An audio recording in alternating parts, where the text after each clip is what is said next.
Hi programmers, welcome again. In the last video we saw about variables and data types.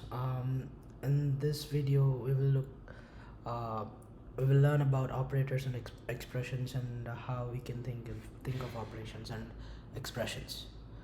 So the operators are actually operators are like special symbols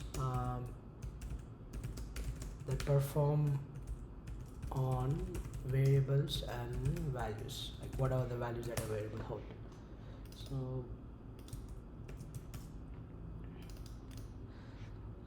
think of operators as um,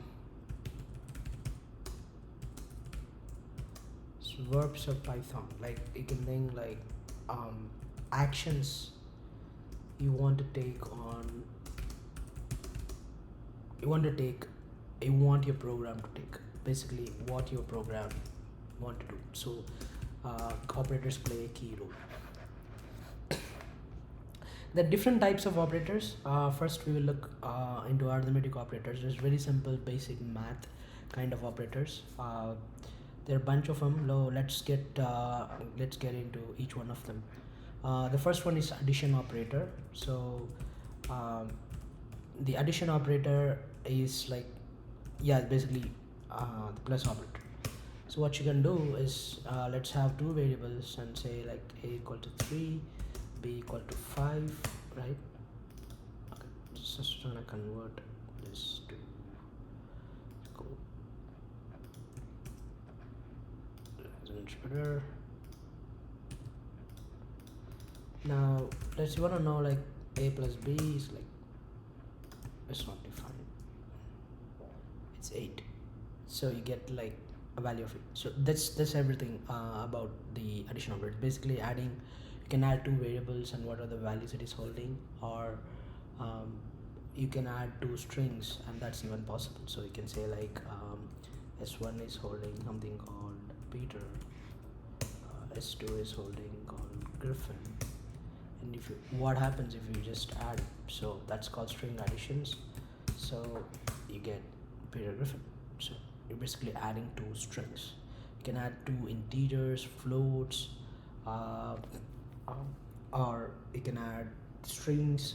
So it's basically a very simple operator. So all you need to do is just use a plus sign between two variables to get it. The next one is the subtraction operator.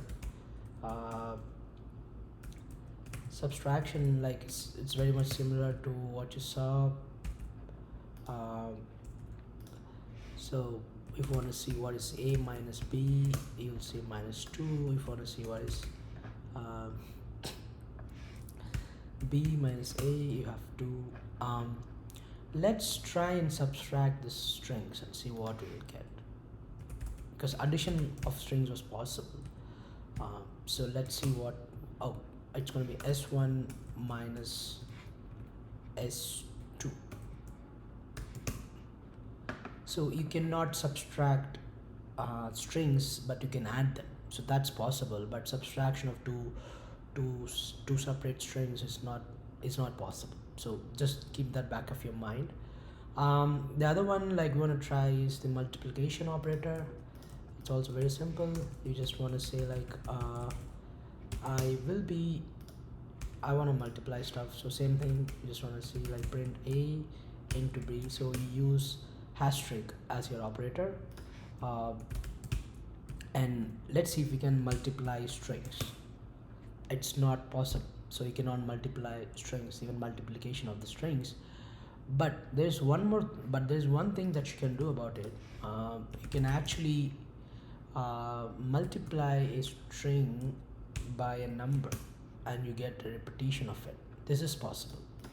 If you want to print thrice or 5 times a string, you can do it. That's possible, but direct multiplication between two strings is not possible. The other one is called the division operator. It's like a backward slash, uh, and sorry, I just didn't put it in. And Very simple. So we're gonna just say print a slash b. This is what you get, and you can try b slash a, and you get this. Let's try to divide two strings, let's say s1 to s2, and it's not possible. Can you also try with the string and the value? It's not possible. So these two are not possible. So you get a type error. It's not able to convert that string and do that operation. There's one more thing called the float division. It's pretty much similar to division, but it has one distinction. So we will see what it is. So the float division is like divides and returns the largest integer less than or equal to the result. So let's try what and see what the result you get. So let's say if we use, it's basically rounding up to the nearest integer. If you divide it by a by z, like a by b, it is just giving to the nearest integer. Largest integer less than or equal to. So if you want to say, if you want to write it out, it would be like divides and returns the largest integer less than or equal to the result. So let's create two more variables, like c is equal to 7, d is equal to let's try 18. Let's try to print this t, c divided by d.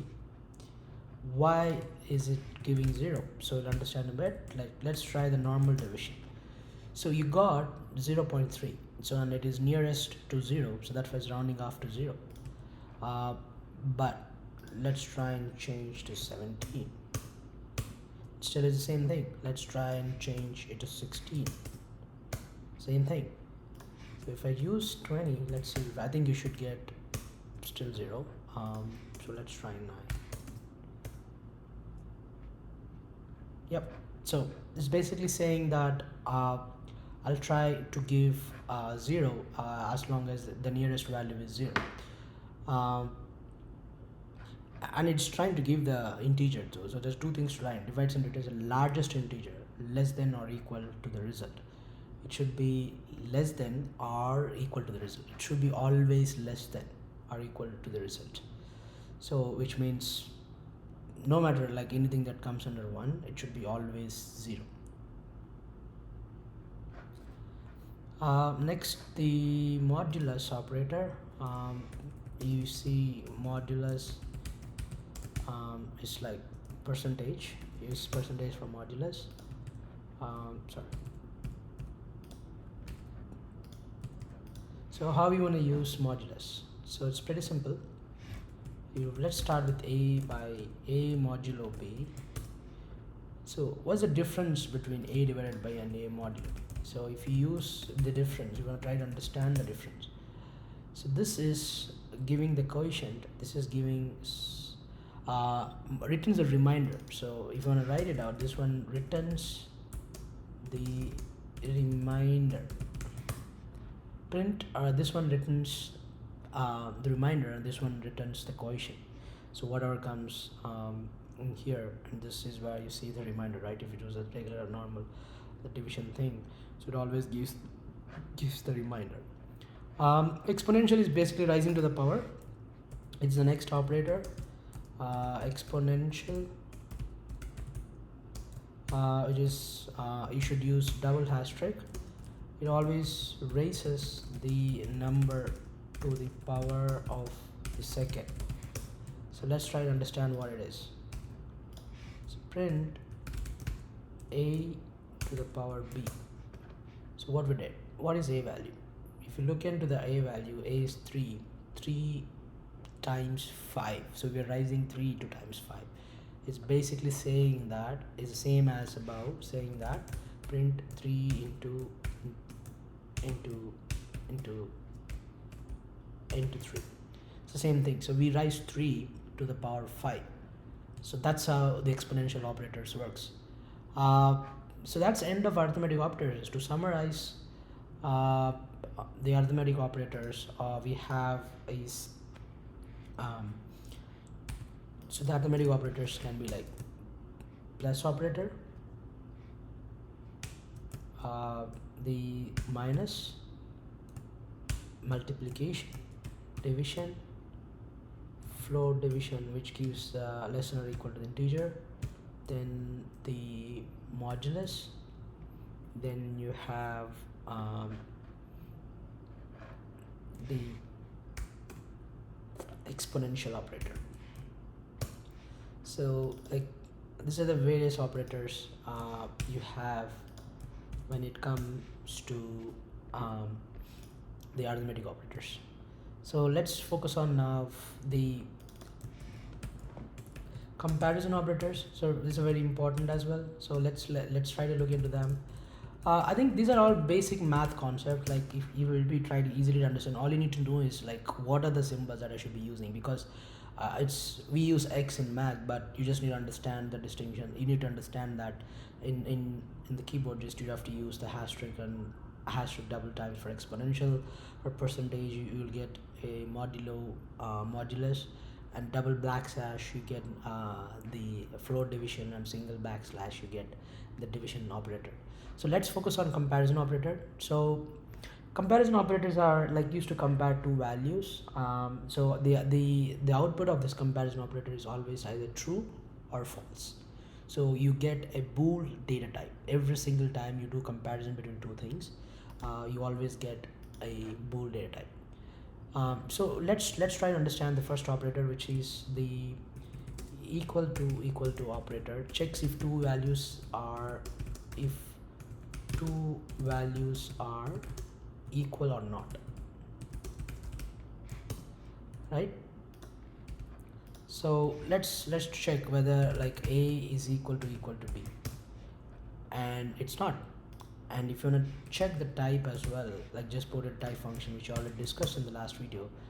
Oh, I think it's not checking, so it's not able to check directly. So I still don't understand why, but it should be able to check. But let's store it in the variable and check. It's actually surprising. It is giving a none type.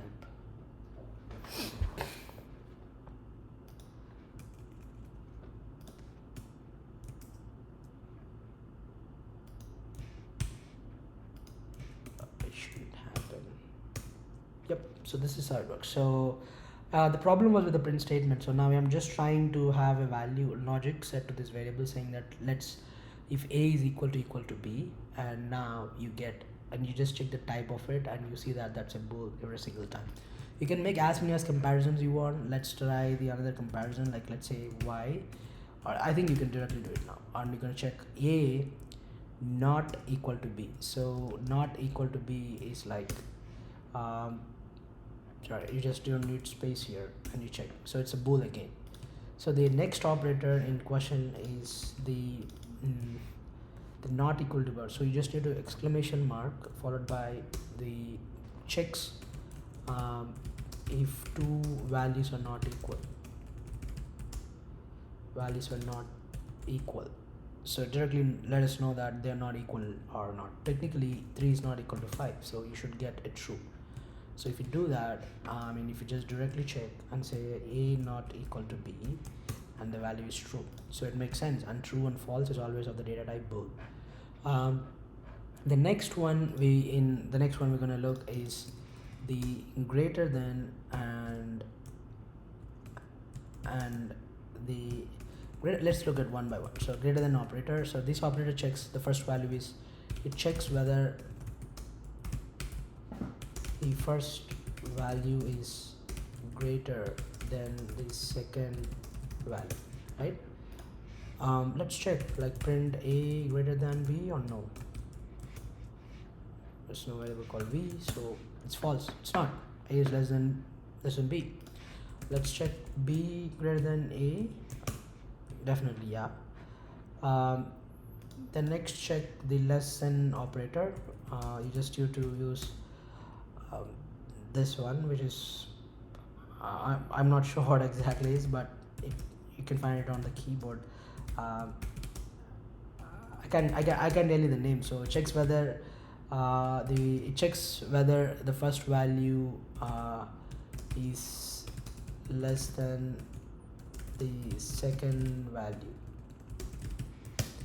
So print a less than b. It's true because a is always less than z, and check b less than a, it's false. So always try to put your variable that you're trying to compare at the first, and it doesn't matter, like it depends on the logic that you are trying to do when you're writing your program. But it always good to know you have both symbols on the greater than and less than, and by now you could have understand there's something called greater than equal to and less than equal to as well. So let's try greater than equal to. It checks whether the first value is greater than or equal to the second, right?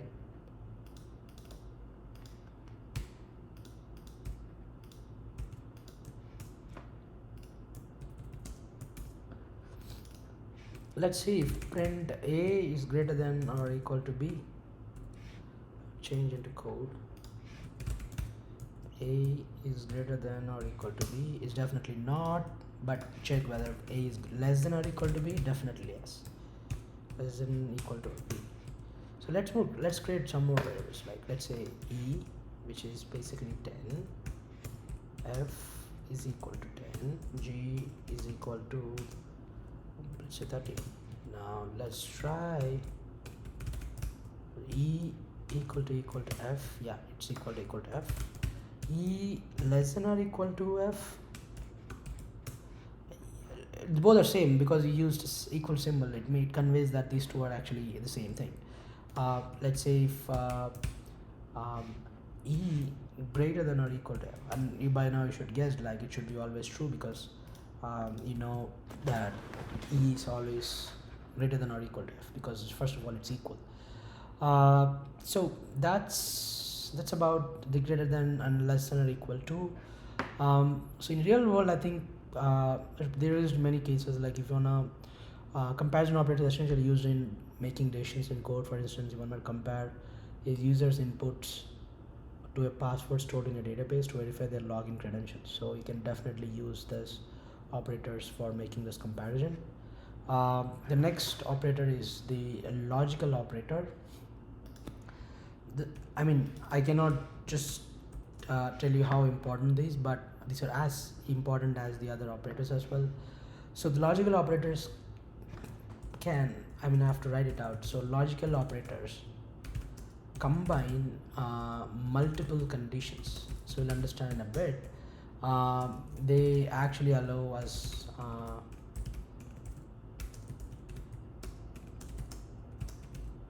perform complex comparisons, right? So first is like the AND operator. So what is exactly AND operator? So it checks whether both conditions, left side of the AND the right side of the AND, is always true. It should, like, you should always hit true on both sides. Let's explain. See, let's create, say that let's say, hey, I want to check whether a less than b, and it should be always be like e should always be greater than f. So what is x1? It's going to say false, because if you look at a comma b comma e comma f, and let's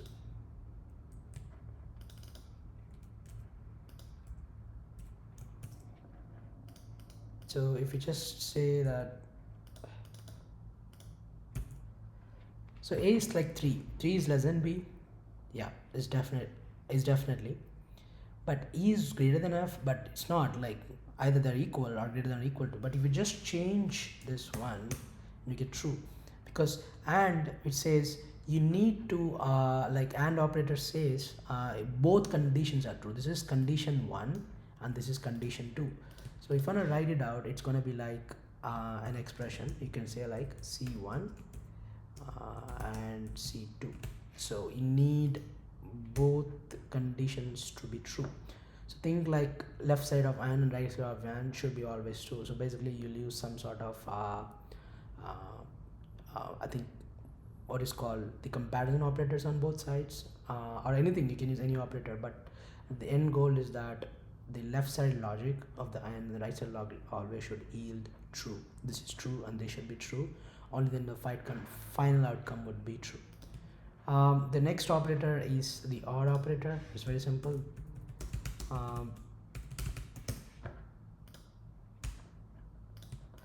So the OR operator returns if at least one of the conditions is true. So let's say I will be using A less than B and E. I think we can pick the above example. I'll try to make that comparison of E greater than F. Sorry, I just used it's true because this condition is true and they're not necessarily both should be true. Either one of them can be true and you're good to go. You're good to go. So that's simple. So you need both conditions on this side and this side to be true, and this one, like all you need to do is like any one of them should be true. The next operator we'll be looking at is the NOT operator. So it's like a like give me exactly the opposite thing. It's like it inverts the boolean value. So I want to say like true, if you want to say in a line, true becomes false and false becomes true. So let's say like x3 is equal to A, let's say not A. So what is x3? You get false. Like if you just want to say like, this is just making the reverse of things.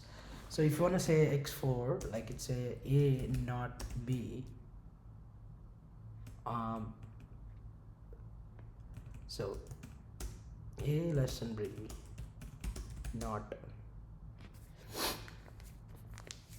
I think this is the wrong way to use. I think this is the only way. So you can just, if you want to reverse the value of it, it's gonna just reverse it. I'm sorry. So the x3, like I'm saying, like I just want to reverse whatever the output I'm getting here. I want to say if this is true, I just want to reverse the output of it. Let's use an expression. It says A. Not yes, like the simple one. So let's start using x4 and say not. I'll say usually A is less than B. We know that, right? That condition is true. But if you check x4, it obviously it's going to make it false. But if you look, 3 is less than 5. So it will always reverse the output of anything that is next to the not operator. So anything. So you can write an expression very complex. If the expression's output is true, this will just reverse it. So that's you understand the not. And moving on, like where is widely used, like one way example is that so you can check whether if like in an e-commerce site you might want to use like logical operators to determine if a user is both logged in and has items in their cart before allowing them to proceed to checkout. So because you need to satisfy two conditions here. The condition one is that user should be logged in and they have items in their cart, so that you allow them to proceed to checkout. So that's how you do. So if you ever did an e-commerce site web shopping, like you know that the button proceed to checkout only appears that you're logged in. I mean, it appears for guest checkout as well. Let's consider logged in users. You're logged in, and at the same time you added something to the cart and you have the proceed to checkout button. So if you don't like check the logics or something, so you can use the logical operators to perform such actions. I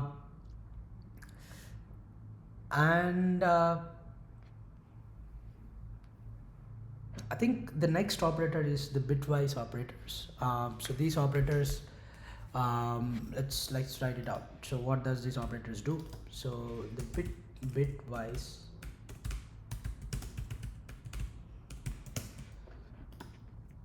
I think bitwise operators perform operations on the binary representation of integers. Like They're not used extensively in Python, but they perform operations on.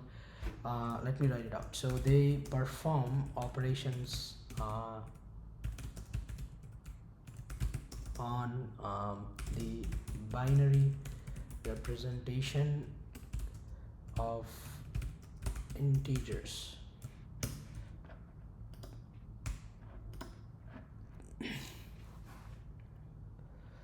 So let's sorry, let's me just. I'll not go into extended thing because this is not widely used. You should be able to extract any logic just by combining these operators and expressions. So, but I'll just give you like a um, but I'll try to just walk you through. Uh,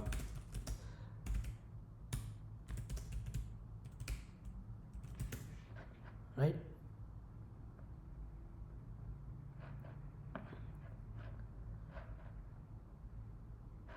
So, if you just perform the binary like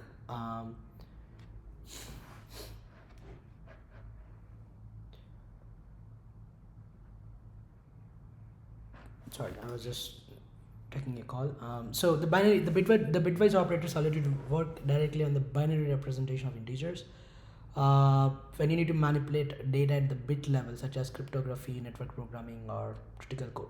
So this is just these operators are very helpful when you just directly want to work at the bit level. Like let's say that a is equal to 5, right? We know like a is equal to 5. So if you know a is equal to 5, like a is equal to 3, sorry, let's say like a is equal to 3, and the bit representation of this is the binary representation is 0011. And if you say have, let's say you have b which is equal to 5, and it's 0101. So this is the binary representation of 3. um, so what does bit operator do? So the bit operator the bitwise AND operator compares each bit of two numbers. If both bits are 1, the corresponding result is bit is also set to 1, otherwise it's set to 0. So if you want to check the result and say like what is a and b,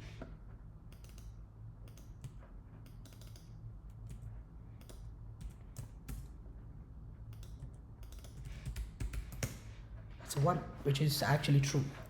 So let me just write it out.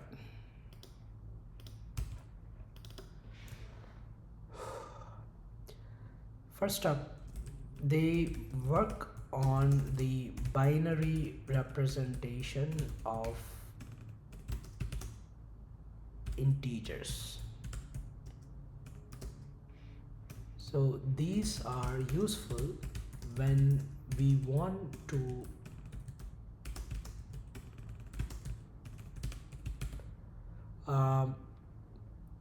manipulate, or I mean, when you want to manipulate, that's the right word. When you want to manipulate the data at the bit level, right? So and it's primarily like it is useful in like cryptography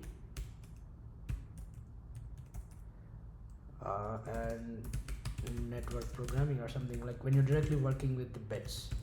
I'll not get into much detail of this binary system stuff like that, but basically it makes a bit each bit by bit comparison, and if the output is like it says you have to like both side the bitwise AND operator, what it does is it compares each bit of two numbers. It takes one bit and compares each bit of two numbers. If both bits are 1, the corresponding result is set to 1, otherwise it's 0. So for example 0 and 0 becomes 0, 0 and 1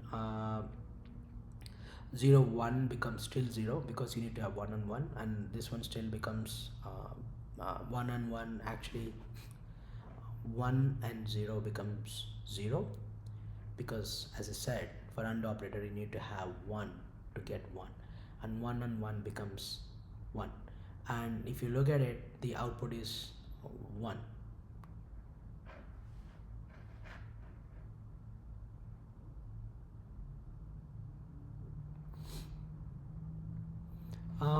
I think if you just go scroll down a bit, you'll understand. Let's try to understand. This is bitwise AND, which is basically the AND symbol. Um, bitwise AND. I want to say operator, right? The next operator we will be looking at is the bitwise OR. As you already guessed, which is basically a straight line kind of a thing. I'm bad at symbols, but this is the operator, and that's how you use. So if you use the same representation for R, it's very simple. So what does the bitwise operator R do? So the bitwise operator R compares each bit of two numbers, same as AND operator. You take each bit of two numbers, and if at least one of the bits is 1, the corresponding is set to 1. You understand? Like, it's if, like in this case, if it is 0 and 0, it's definitely 0. Even if it is 1 and 0, you get 0 because you need both ones to get the output as 1. But in this case, you just all you need to have is 1 1 and you're good to go. So by now you could have guessed what is R1. Let's say result 1 is like A R B. So what is the result? You could have guessed it right now, and that's, sorry,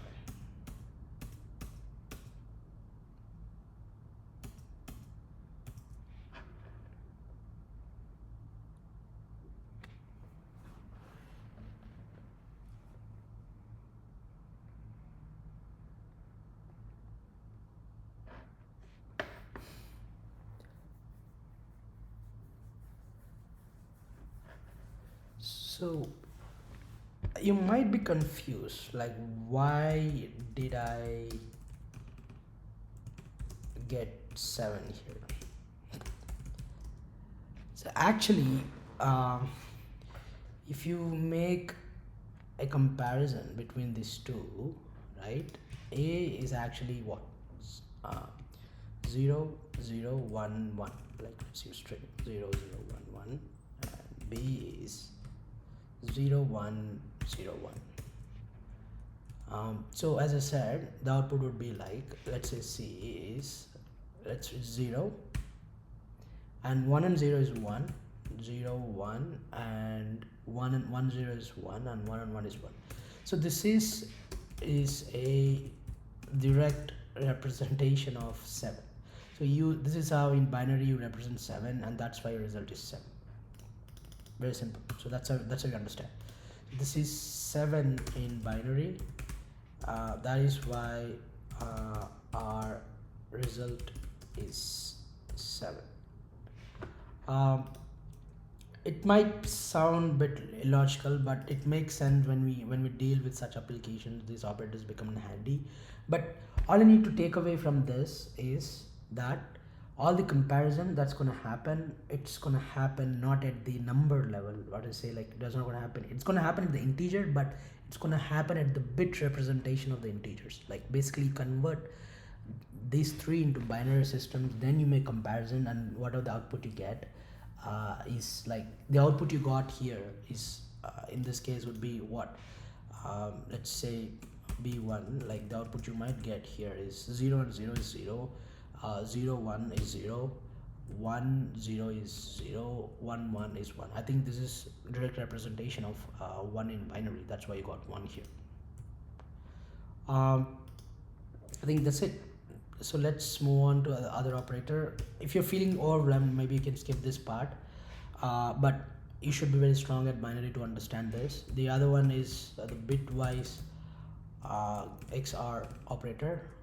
So this is saying the upper thing, and so it's basically exclusive OR, compares each bit of two numbers. If the bits are different, one is 1, the other is 0, the corresponding result is n. If they are same, the result bit is 0. So if you want to understand this operator in a simple way, it says if the bits are different, I mean, that is 1 is 1 and the other is 0, the corresponding bit is 1. Is set to 1, like you get 1. But if they are same, if they are same, that is 1 1 1 or 0 0, it is set to be 0. So you have to have certain distinction when making comparison. So in this case, as 0, the corresponding bit set to 1. If they're same, it's like if you just pick this one, what you get, you make a 0 0, you get what? You get 0, because if both are same, you set to be 0. But if both are different, you get 1, because it's 1, and in this case you get 1. So what would be the result? So R2 is like A XOR XOR B. So I'm gonna say change the code and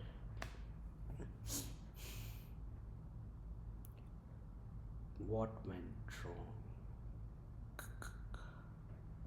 Oh, this is being stored as string. Sorry, so let me just delete this.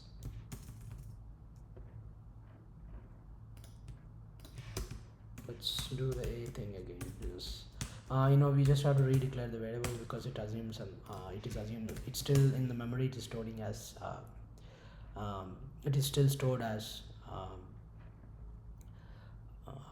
the strings that we stored. Now we are reassigned. Now the memory is actually refreshed. Like if you just go now and check the result, like which is R3, I mean B3, let's say the binary would be obviously, if you just check the A, what is the binary you get? For 3 you have 0 0 1 1. For B you have 0 1 0 1, and the B3 you get is 0 and 0. If both are same, it's gonna be 0 0 and 1, you get 1 1 and 0 1 1 1 0. So that's how you understand. So this is a direct representation of 6 in binary, and the result is 6. I mean, all these bitwise and operator stuff like that, this is mostly used in networking, cryptography, and some sort of like very highly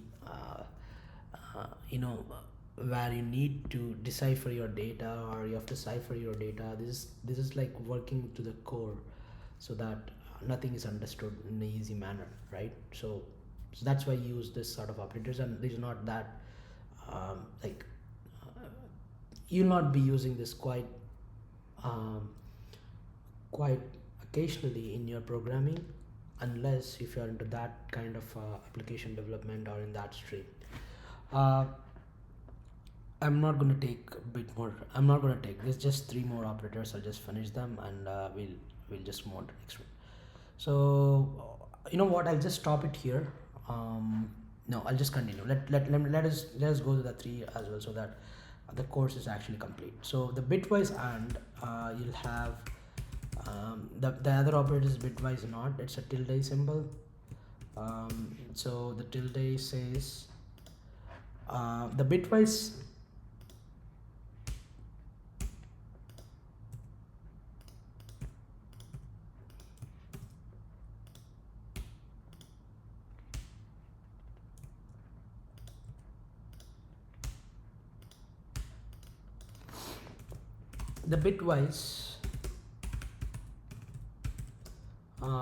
NOT operator inverts, it's the same thing. So the NOT operator, what you did in the in this case, in the logical operator, it inverts the boolean value, whatever. So bitwise NOT operator inverts the bits of the number, which is basically flipping 0 to 1 and 1 to 0. This is also called the bitwise complement.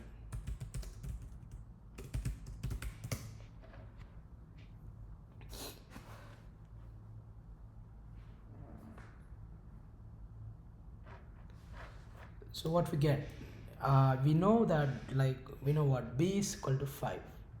So if you clearly observe, you have b as 0 1 0 1, and it's gonna make 0 to 1, right, and it will make 1 to 0. So let's do that. So let's say r3 is equal to um, not tilde b. So what is r3 then? You get -6. So what it does is basically it's inverting 0 1 0 1 0 1 0 1 to 1 0 1 0. So which basically corresponds to -6 in binary. So that's how you understand. This is being the b4. Like if you just take b4, it's like saying let's convert 0 to 1. 1 becomes 0. Sorry, 0 becomes 1. 1 becomes 0 again. 0 becomes 0, and it is going to be 0. So yeah, it's basically inverting whatever the values in the bits onto the next one, which is bitwise left shift. Let's try to understand this. I'm afraid you'll be using this in day-to-day applications. I mean, in any of these packages like pandas or numpy or anything of this sort, or like anything machine learning, data analysis. I mean, most of the time web developments and stuff like that, I believe we will hardly be using this unless you're more into this ciphering and deciphering kind of applications. But it's good to know always. So the bitwise right shift is basically two greater than symbols. So what this guy does? So what does bitwise does? Bitwise right does. So bitwise left shift bitwise. Oh, this is bitwise right shift. So bitwise right shift operator shifts all the bits of the numbers to the right by a specified number of positions. So what it does is the bitwise right shift shifts the bits of numbers to right by specified number of positions. So the bits, you'll understand, I'm just trying to write the definition. The bits on the rights are discarded, like, which means they're not considered, and the empty leftmost bits are filled based on the sign bit. For sign numbers, this is very complicated, but with 0 for unsigned numbers. So let's understand, like, let's say, like, let's take something called C1 and say it's going to store a value 20, right? So the binary representation of this one is 1 1 0 100. So what it says, the bitwise right shift shifts the bits of numbers to right by a specified number of positions towards the right, which is like this, and the bits on the rights are discarded, and the empty leftmost bits are filled based on sign bit. Are sign bits based on sign numbers, or with 0 for unsigned numbers. So let's say I want to shift, it's slightly complicated, but just to pay attention. If you're feeling tough, you can just ignore for now. I'm just trying to shift C1 by 2 positions. So now what's going to happen is, so if you have 20, right, I will say, like, hey, I want to shift this by 2 positions. So what's going to happen is, we are just trying to say, I want to say, from the right side, it's going to shift, like, it's going to say 0. I mean, 1 comes this will come like you're gonna shift to the right. So let's say this is gonna circle, right? This will go to the left, this will go to the left, and this will come here, this will come here, and this will come here. Like it's shifting two places. I think the output would be basically this one, 0 1 0 1. So how did it end up like that? So if you want to shift two positions, you're basically trying to towards right, which means you have this one goes two positions here. Now if you want to move this to two positions, there is nothing here. So that's why they say the bits on the right are discarded and the empty left mode will have fills on the signed bit, or with 0 for unsigned numbers. So the right bits will be discarded. So you will basically throw this 2 out away and you will bring this, and this number is not signed, like which means it does not have any positive, this does not have like negative, or does not have something called, it's not signed. Basically unsigned means it is not having any negative sign in front of it.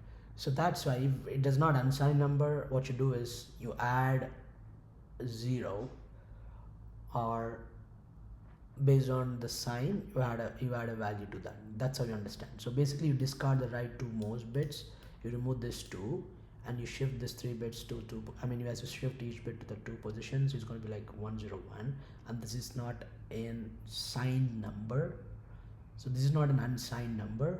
So you basically will be adding 0, with 0 leftmost bits will be filled based on signed bit. For unsigned numbers, so you get whatever the sign it has. If it's not signed, you'll have 0.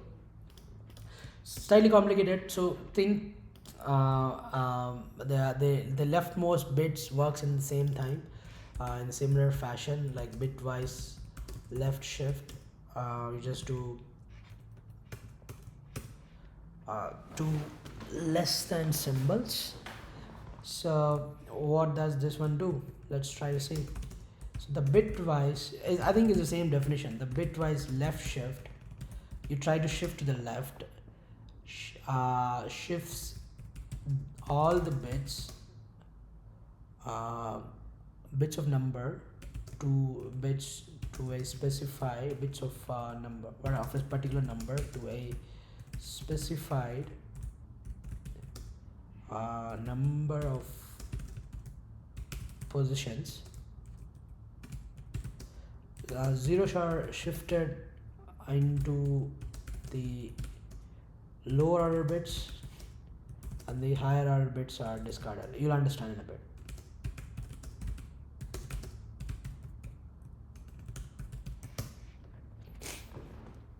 So let's pick one value called 5, and say you have the binary representation as, you just know that 0 1 0 1, and it's gonna represent. And let's say you want to use something called, you want to shift it by 2 values. So you can say less than left shift, right? So what is the result? So what's the result you get? So you got 20. So what happened? Like, so in this case, if you just print C2, you got 5. And if you make a left shift, you got 20. Basically, if you just do the opposite, you're getting the left shift. So what's happening here is, the left shift operator shifts all the bits of number to a specified number of positions. Zeros are shifted into the lower order bits, and higher order bits are discarded. So what happens is, if you just move to the left, so if you know that 20 is being represented as like this, 20 is like saying 1 0 1 0 0, so 1 0 1 0 0. So if you want to shift 2 positions, so which is basically discarding okay, we are just working on this. So what we do is, 0 should shift to the lower order bits and higher order bits are discarded, which is like saying, which is basically adding and saying that I will be shifting this 0 to 0 to shift to lower order bits, which means whatever the lower order bits are. I think it's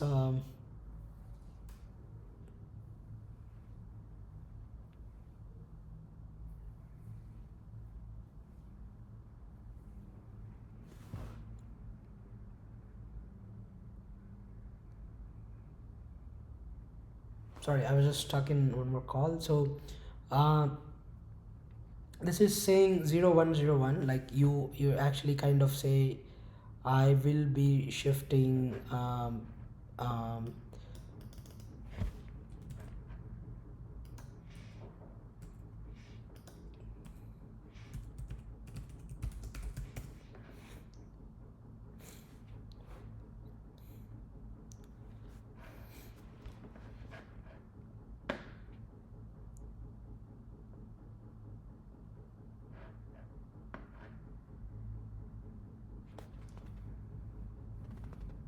so let's do like one by like if you're shifting this by one, left by one position, so what happens? So 0101 will result in, if you just do this, it becomes 1 goes here, 0 comes here, 1 comes here, and 0 comes here. Like so if you're shifting by 1, you're just trying to move one bit here. So 1 comes at the first, followed by 0. I mean this 0 will come in circle and add at the back. It's going to be like 1010. If you're shifting it by 2, you are basically adding one more 0 at the end. That's it. Simple. So if you're shifting it by 1, right, you're saying, let's say d4. If you're shifting it like by 1, you say we'll be moving 1 to here. I'll say 1. Next, this 1 comes first, the followed by 0, which is shifted by 1 position, and you have 1, and this 0 is going to be added at the back. And finally and the higher order bits are 0 shifted like lower order, whatever the 0 thing is, like you just add like 0 at the very end for this thing. That's about this. You can completely skip this, or I'll do separate video from the scratch on how to do this binary system and stuff like that, so that you get a complete understanding of these binary operations. But there's something called bitwise operations that actually performs on the bits or the binary representation of integers, or instead of directly operating on integers. So you should be very good at binary system, decimal system, and all these number systems in computers, so to get complete hold of these things. And if this is not gonna fall in your ambit, you can just totally skip this part and move to the last and important operators, which is membership and identity operators.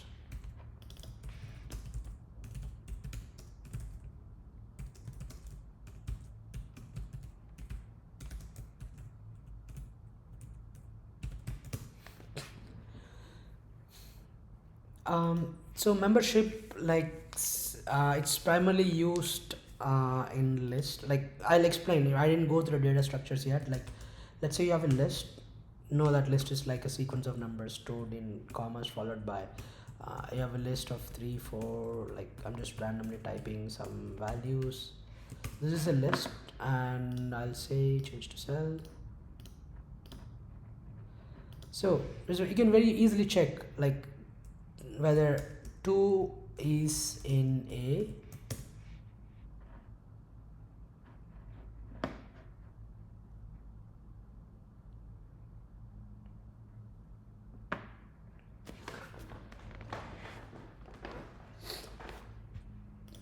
okay, I didn't mention the operator name. It's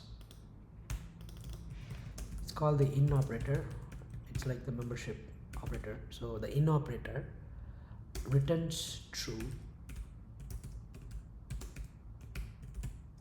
if found in a sequence. Not in returns true if not found in a sequence. You understand what is sequence and other stuff when doing the data structures and stuff. Found in a sequence. So first we're checking the in operator. I'm just trying to understand whether B is in 2 is in A, it's not. If you just like say like 2 not in A, you will get it true. So the output of this the membership operator, so this is in and in, not in, are called the membership operators, is basically a boolean data type. You always get bool as a result. So let's also understand the identity operator. Like, what is identity operator?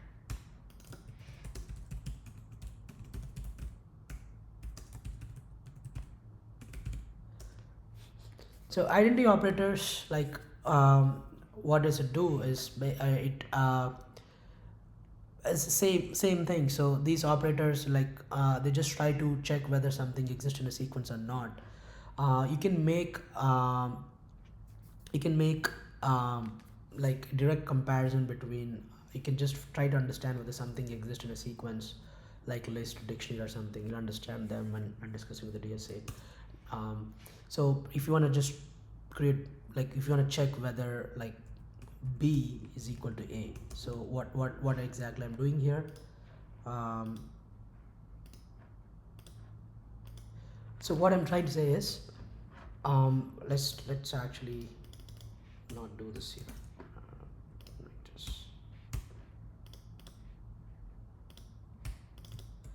and write out the operators. First is returns true if the two variables point to the same object.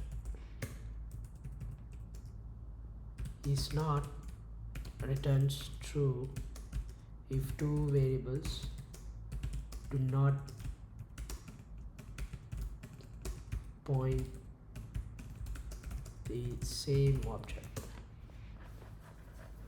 So I'm checking whether B is equal to A, which is I'm saying that B is equal to A or not. Sorry. First, what is A? A is like A is equal to 1 3 5 6. So let's assign that B is equal to A. Now if you check the B value, it's same as A, right? Now I'm gonna check whether A is B, like I'm saying whether both are true. Is exactly the same thing, because 1 3 5 5 6 is exactly is the what the value is stored. So you're basically making a direct comparison of each element by element comparison in two sequences. In this case is two list. This is actually a very fast way to make that comparison. If nothing matches, if one of them doesn't match, so let's create one more list and say 2 3 5 6 7. So let's check, let's check C in C is A. It's not, the numbers are totally changed. Let's create one more list and say 2 5 6 5. If you, I just purposely created, if you look at the number of elements here, it's 5. In D it's like you have like 6. Let's see if, first of all, the elements is not matching. Let's see if the structure is itself is matching. It's not, like it made a comparison and it assumes 0, like for the things that doesn't exist. So when making comparison, it assumes that C has zeros here and it makes a comparison, and it's not matching. So that's is. But if you if you do something called print C is not D, like you make it a comparison between C and D, it's definitely not, because 2 matches, 4 5 doesn't match, 5 matches, like it's already has mismatch here. So you will understand that there's actually a quite distinction between these operators. So you have membership operator, so identity operator is like is and not, and the membership operators is in and not in. This will be very handy when you're working with any applications related to extracting information from any API or connecting to database and querying something. This will be very handy, because you'll be dealing with some of the data structures in Python. On to my last topic, which is expressions, and I think we'll be done in this video. I know it's a very lengthy video, but uh, I have to explain things in a detailed manner. So the expressions is like, it's very simple. By the way, you should understand what is an expression. So an expression is a combination of variable which stays on the left side, comma, you can have operator, and the values the operator is going to operate on that produce some sort of results. So if you want to write a simple expression, it's like if you just do this itself is actually an expression. This is an expression, right? You have a variable and you're making some sort of an operation and you get a result. So if you just want to generalize this, and let's create two more thing and say z is equal to x plus y into 30. Let's convert that to quotes, and z is like 610. So this is an expression. It has got a variable, it has got an operator, and it has got some value. So it's a combination of all these three, and that's how expressions are written.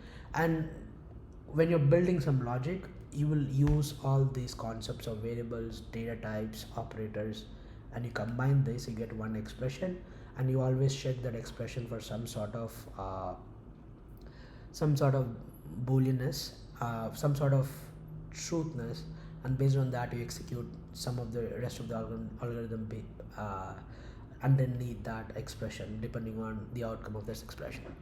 So that's it for this video. If you found this very useful, please consider subscribing the channel or giving it a like, and please do share it with your friends. That's it for today. See you in the next video. Have a nice day. Bye.